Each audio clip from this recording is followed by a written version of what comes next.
तो hello and welcome है। तो आज की वीडियो में बात करने वाला हूँ डीडी के बारे में। अगर आप भी तो इसके अगर आपको एनबीटी तो RMBT4 सेटअप बॉक्स से तो बहुत ही बड़ी खुशखबरी आज के दोस्तों। बट उससे पहले दोस्तों वीडियो का लाइक कैमरा देते हैं लाइक। आई होप आप लोग कैमरा कंप्लीट करवा सकते हैं दोस्तों। तो चलिए वीडियो स्टार्ट करते हैं।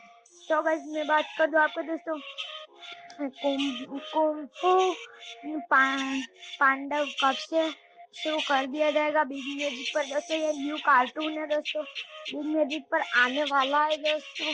ये पक्की न्यू कार्टून है दोस्तों। ये फेक वीडियो नहीं है दोस्तों, एकदम रियल वीडियो है दोस्तों। तो दोस्तों आपको कुंफू पांडव कब से शुरू कर दिया जाएगा ये कार्टून। तो दोस्तों मैं बात करूँ आपको ये कार्टून दोस्तों 14 नवंबर से आपको बिग मैजिक पर देखने को मिल जाएगा दोस्तों 14 नवंबर दीपावली के दिन आपको ये देखने को मिलने वाला है दोस्तों। अब बात आ जाती है टाइमिंग।